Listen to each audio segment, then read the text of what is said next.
Support for this podcast comes from Bryn Mawr Communications. BMC produces a number of informative podcast series spanning a variety of topics in ophthalmology. Discover a new show at itube.net/podcasts.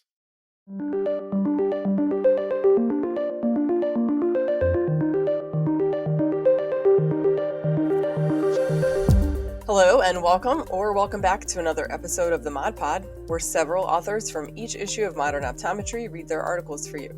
So if you're still behind on the September issue, don't worry, we'll get you caught up on a few of those articles. To start off the episode, Nate Lighthizer, a professor, associate dean, director of continuing education, and chief of specialty care clinics at Oklahoma College of Optometry at Northeastern State University in Tulacqua, Oklahoma, reads the article he co-authored with colleague Aaron McNulty, an optometrist at Louisville Eye Center in Kentucky, on the evolving role of lasers in eye care. Let's give a listen.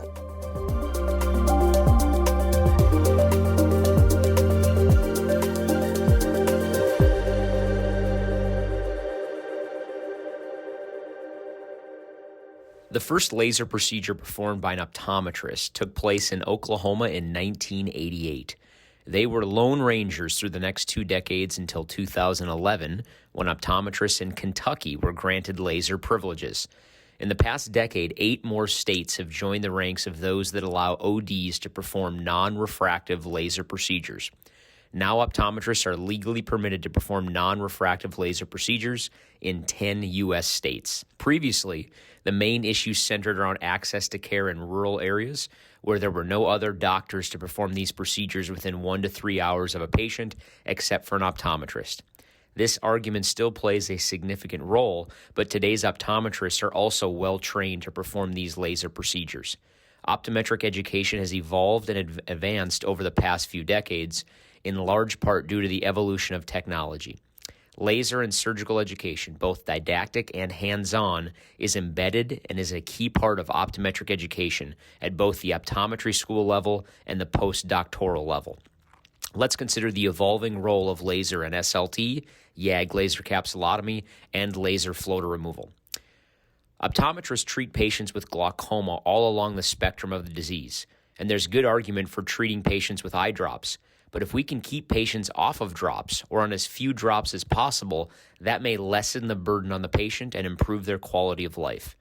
The concept of interventional glaucoma, meaning using SLT, minimally invasive glaucoma surgery, also known as MIGS, drug delivery devices, or other options earlier in the glaucoma treatment continuum, is gaining steam across the country. The days of taking a patient from one glaucoma drop to a second, on to a third, and then to a fourth drop are falling by the wayside. The role of laser trabeculoplasty, and specifically SLT in glaucoma, is increasing and will continue to increase. Optometrists are on the front lines of glaucoma care in much of the country, yet in the majority of states, ODs are limited to treating with eye drops, knowing that many patients struggle with them, whether they forget to put them in, can't afford them, or simply are not convenient for the patient and are a detriment to their quality of life. In one study, even the patients who are the best with eye drops were only approximately 30 to 40% compliant with them 18 to 24 months into treatment. These statistics don't take into account the number of patients with glaucoma who also have dry eye. These patients are using a medication to help lower their IOP, but it's potentially exacerbating their dry eye or meibomian gland disease. This is a perfect case in which SLT is a great treatment option and could offer significant benefit for this type of patient. SLT has also been shown to work better and give a higher percentage of IOP reduction earlier in the course of treatment, similar to medications. It's usually the first eye drop that lowers the IOP most.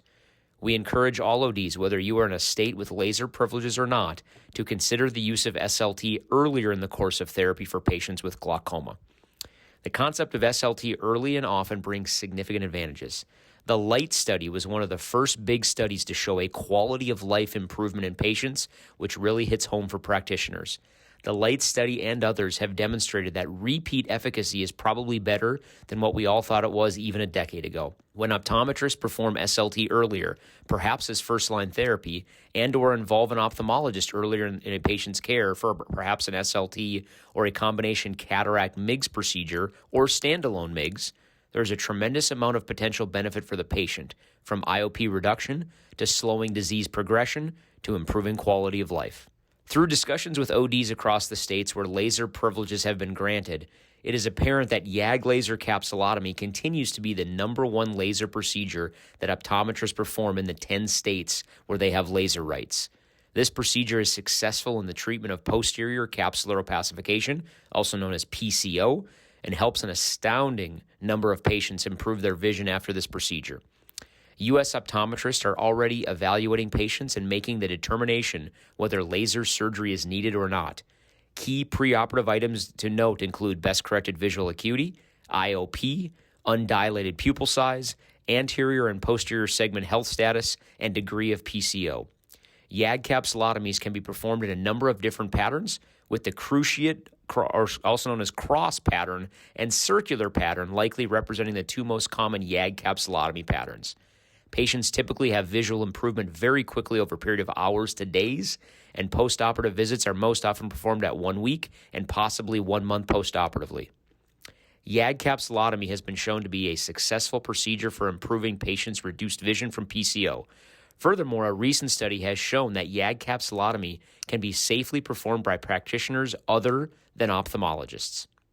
Another area gaining traction and interest from eye care providers, both optometrists and ophthalmologists alike, is in the use of laser energy for laser floater removal, also known as YAG laser vitreolysis. This procedure certainly has a bigger place today than it did 5 to 10 years ago, and today's lasers are better constructed and have better features than those that were available a decade or two ago. In the past, when a patient had a symptomatic complaint of floaters, management options were fairly limited. The patient would be educated on the two main options for floaters, observation and referral to a retina specialist for a floater-only vitrectomy. Most patients were observed and instructed to, quote, just deal with it, and hopefully the symptoms will lessen with time. Symptoms typically do subside with time, but not in all patients. Vitrectomy is usually reserved for the most symptomatic patients due to the associated risks where the floater or floaters are negatively affecting the patient's quality of life. Therefore, there remains a significant number of patients who are symptomatic from their floaters and are looking for an option in between observation and vitrectomy. YAG laser vitreolysis represents a nice in-between option. It is less invasive than vitrectomy, but more of a treatment option compared to observation. As with any potential treatment, whether it be drops, laser, or surgery, it is critical to choose your patients wisely. YAG laser vitreolysis is not indicated in all patients who have symptomatic floaters. Ideal patients are those who have a well-defined floater that has been present for at least 6 months, such as a mid-vitreous Weiss ring or an amorphous cloud that's far enough away from the natural lens and the retina. Also, their symptoms should match with what the eye care provider is seeing upon examination. A patient complaining of strings and strands and floaters everywhere, but upon observation is only noted to have one circular Weiss ring, may not be an ideal candidate because symptoms and signs are not matching well. As with other treatments, it is important to set patient expectations appropriately. One study showed that laser floater removal can significantly improve patient floater symptoms, but may not get them to 100% floater symptom resolution. Recent studies also show the side effect profile of laser floater removal is likely better than was thought in the past. It is important to educate patients on all potential treatment options and explain the risks and benefits of each. In our clinic, we educate patients that laser floater removal is effective in approximately 75 to 80% of patients, and if improvement is seen, our clinical experience has shown an approximately 60 to 90% improvement in floater symptoms and quality of life. Effect on quality of life can be comparable to glaucoma, mild stroke, and some cancers. Having another treatment option in the toolbox for floaters that can offer patients a chance to get significant improvement in their floater symptoms has been a win for our patients. With most medical treatments, including eye drops, there are related risks. The golden rule when treating patients with lasers is to use the fewest number of shots at the lowest energy to get the job done. If you can do a capsulotomy in 28 shots, that's better than 68 shots, but that's not always possible. Some patients have thick amounts of PCO, or a thick brown iris, or numerous dense floaters that may require more energy for the YAG capsulotomy, YAG laser iridotomy, or YAG laser vitreolysis, respectively. The skills and knowledge required to handle complications, for example, inflammation or uveitis, IOP spike, are the same skills and knowledge that we use on a regular basis. Optometrists across all 50 states manage IOP spikes and inflammation and uveitis as primary events routinely. and furthermore, co-manage patients who have the same potential IOP spike or inflammation after a laser procedure performed by an ophthalmologist. One of the most dreaded and thankfully rare potential complications following a YAG laser capsulotomy is a retinal detachment. In that rare scenario of a post-laser retinal detachment, the job would be the same for an optometrist and general ophthalmologist to recognize and diagnose the condition and refer the patient in a timely manner to a retina specialist for management. As more states obtain laser privileges and continue to successfully treat patients, it likely will motivate more states to push for scope expansion, just like in the 1970s and 1980s with diagnostic drops, and in the 1990s and 2000s for therapeutic drops and oral medications. Having more well-qualified eye care providers possess the option to offer SLT earlier for their patients, perform a YAG laser capsulotomy, or consider laser floater removal will only benefit patients by providing better access to high-quality eye care. ODs see an enormous amount of patients with glaucoma who could benefit from earlier laser treatment with SLT. If you're a visual person like me, go to modernod.com and find the article under the September issue to see a timeline of when the 10 U.S. states receive their expanded scope of practice, or to view a table of laser procedures optometrists can legally perform in the states where they have laser rights. Well, let's change gears and get some billing and coding pearls specifically for the glaucoma population. There's a lot that can be covered, but Thomas Cheezum of Tidewater Optometric Consulting Services is only going to address some of the most common questions that arise pertaining to the topic. Have a listen to what he put together with his co-author Walt Whitley, who is Director of Referral Services and Residency Program Supervisor at Virginia Eye Consultants in Norfolk, Virginia.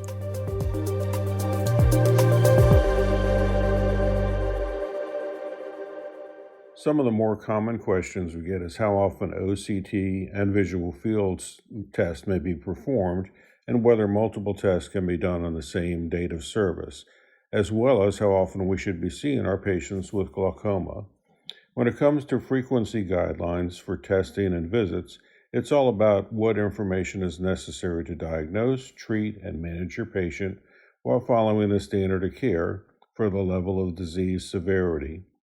Great resources are available, including the American Optometric Association Optometric Clinical Practice Guidelines and the American Academy of Ophthalmology Preferred Practice Patterns. For a patient with borderline or controlled mild to moderate glaucoma, once-a-year OCT 92133 is covered, but uncontrolled glaucoma may warrant OCT performed at least 2 times a year based on medical necessity. For visual fields 92083, once a year is warranted for borderline and controlled glaucoma, twice a year for uncontrolled, and 3 times per year for rapidly progressing disease. Remember that anytime you order a test, documentation is key. Include what tests you need and why, and what information it gives you, including comparative analysis to previous tests, and what your next steps in patient management are going to be. Another consideration when ordering tests is that Medicare applies a multiple procedure payment reduction, MPPR, to the practice expense, PE, payment of select procedures and services. Full payment is made for the procedure with the highest PE payment, and for subsequent procedures for the same patient on the same date of service, full payment is made for work and practice, and 50% payment is made for the PE for procedures submitted on either professional or institutional claims. You could perform visual fields, OCT, and a full dilated exam every single time, but you will get reimbursed 100% for the first test and then only 50% for the second test. Unless it's medically necessary, it's not really clinically efficient to do both tests on the same day. Additionally, we typically see patients 2 or 3 times per year, so you could space the special testing out throughout the year, which also raises your ticket price per visit. Glaucoma staging is important because it not only determines how we code and bill our patients' conditions, but it also helps us determine how much pressure lowering we want to do. For example, a patient with mild glaucoma has optic nerve abnormalities, but they're not going to have visual field defects unless it's detected on frequency doubling or short wavelength automated perimetry testing. In this case, we would want about a 20 to 30% reduction in IOP. A patient with moderate glaucoma will have visual field defects in either superior or inferior hemifield outside the central 5 degrees. Those are patients in whom we want about a 35% decrease in IOP.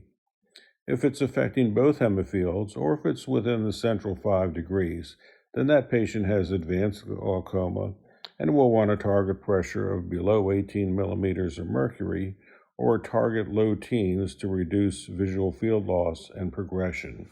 You don't want to do OCT on a patient with advanced glaucoma because of the limited information it provides due to the fluoro effect. Also, most insurances, including Medicare, won't reimburse for it. An adjustment to the stimulus size or 10-2 threshold visual field test will provide more reliable information for detecting and monitoring progression. For ICD-10, if both eyes are on the same stage in the disease, then it's important to use a bilateral code. Be as specific as possible when coding and include both stage and laterality. If each eye is a different level of severity, then we want to code the more severe disease eye first. Use the indeterminate code when a patient hasn't had a visual field or OCT done, but you suspect they have glaucoma and it's unspecified. However, don't use the unspecified code because your claim will most likely be denied. Once again, make sure you have an order for each test and an interpretation and report. Remember, proper documentation is key, along with orders for each test. Use available resources to guide your treatment and management protocols, which will help ensure proper coding and following the standard of care. Have any questions that Dr. Cheezum didn't address? Let us know and we'll pass them along to the authors. Next up, we're going to hear Jerry Robben, Chief Optometrist and Director of Clinical Research at Bowden Eye & Associates in Jacksonville, Florida, talk about discussing out-of-pocket expenses with patients. But first, we're going to pause and take a short break before we wrap things up.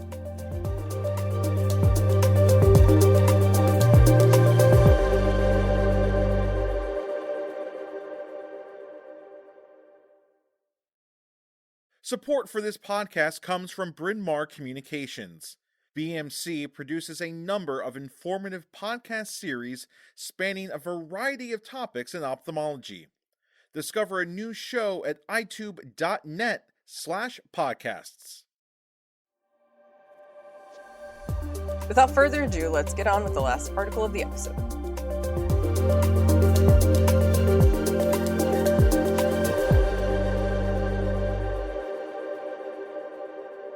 Talking about out-of-pocket medical expenses can be an uncomfortable experience for both the doctor and the patient. As doctors, we are trained to educate our patients on the best treatment options available for their condition. Patients who carry medical insurance are conditioned to expect that these options will be covered by their insurance, at least in part. But with the ever-changing medical insurance landscape, coupled with constant advancements in the ocular treatment options, more and more often, the more desirable therapies may not be covered by any medical or vision insurance carriers. If we aim to provide the highest level of care, premium services and out-of-pocket expenses are a reality that we must not only face, but also embrace.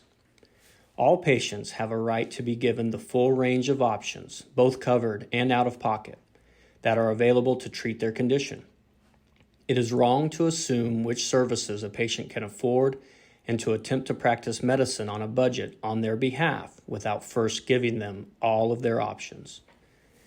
Doing so only sets you up for subpar results, patient dissatisfaction, tough questions to answer, and sometimes even additional complications that could have been avoided or mitigated with the more expensive treatment. Furthermore, if a patient finds out that other options were available but not offered to them, they may rightfully become upset and lose trust in you as their provider. Even if they would not have chosen the more expensive option, they may feel slighted that they were not given the option to choose for themselves. In medical eye care, one area where the discussion of out-of-pocket expenses often comes up is name brand versus generic medications. In our practice, we strive to always recommend the appropriate name brand medication as first-line therapy to provide the highest level of care for each patient case. We typically only consider generic medications after first attempting to obtain prior authorization, changing to an alternative name brand medication, and/or educating the patient on the difference in efficacy and possible higher rates of side effects with the generics. Only then will we change to a generic medication with proper documentation in the medical record that the change is the patient's choice. This process, not only going to generic first line, may take a little bit more education and time spent with the patient, and certainly can result in more work for your staff, considering all the paperwork and authorizations that they have to work on. However, these steps are important. It's important to us and our patients, and they usually appreciate our efforts when we thoroughly explain why we feel the name brand option is best for them. Patients have to realize that not all medications are created equal, and that we are making choices to give them the best end results. Refractive surgery is another area that often involves the need to discuss out-of-pocket expenses, especially when it comes to refractive cataract surgery. Most patients are aware that elective refractive surgery, such as LASIK, is one they have to pay for, but they don't always know the cost in advance. Many patients are conditioned to expect cataract surgery to be covered by their medical insurance, and it is in its most basic form. But with the enhanced results from advances such as femtosecond laser, the intraoperative OptiWave refractive analysis system, and premium IOLs, patients often desire more than the standard surgical cataract outcomes. Discussing these options prior to surgery is mandatory so that every patient can choose for themselves what option best fits their personal needs, desires, and the price point. A major emerging area for frequent discussion about out-of-pocket services is dry eye disease. In our practice, nearly every patient presents with dry eye risk factors, if not full-blown dry eye disease. The understanding of dry eye disease and the technology and treatments used to treat it are currently in a golden age, and it seems that every time we turn around, something new crops up in this space. So make it easier on yourself. Keep thorough patient records. Document your discussions about out-of-pocket medications, procedures, and your ultimate decisions. Prepare your staff to discuss options. In our practice, we expect every physician to consistently educate patients about surgical options and recommendations for best outcomes throughout the entire surgical process. We also rely on our technicians and surgical counselors to be highly educated in these areas in order to reinforce the doctor's recommendations and to help field patient questions. If we carefully discuss these options and are upfront about the associated costs, we typically find that patients are accepting of what the higher cost options provide and view the cost as money well spent. Call in reinforcements. I recommend using your pharmaceutical representatives as resources from which to learn about the nuances that can be included in documentation to help with better coverage and to ease the prior authorization process. The reps are knowledgeable about certain plans that work for certain medications and can make recommendations about prior authorization websites or specialty pharmacies that work better for their products. When applicable, take the time to give the patient the coupons that the reps provide and to educate them on how to activate and use the coupons. The reps want you and your patients to have greater access to their medications. Working with them can really help to facilitate this process in ways that are more successful than you might think. Patient education is the key, but this is nothing new.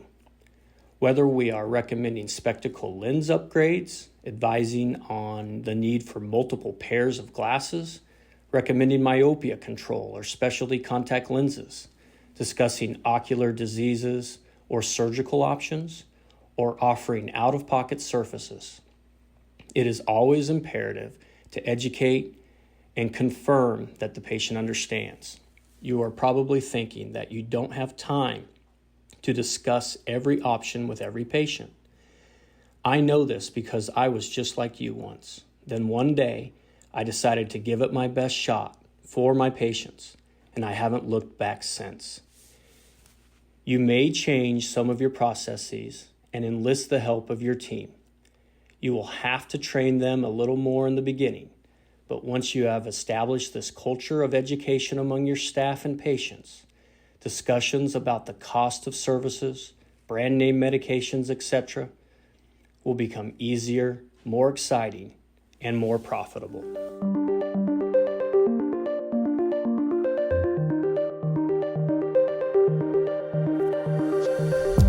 Dr. Robbins gave a great overview of tips for navigating these uncomfortable but necessary conversations. How do you feel about having these conversations with patients? Have some tips of your own? Share them with us. Hopefully you learned a thing or two from this episode. If you have any comments, suggestions, etc., as always, feel free to send them to us. Email me, Karen Robben, at KROMAN@bmctoday.com. This is the part where we say goodbye until next time. Thanks again for listening. If you like what you hear, find us on iTunes, Spotify, Apple Podcasts, wherever you go to listen. Tap the subscribe button, then hit the bell to be notified of future new episodes. Until next time, be well.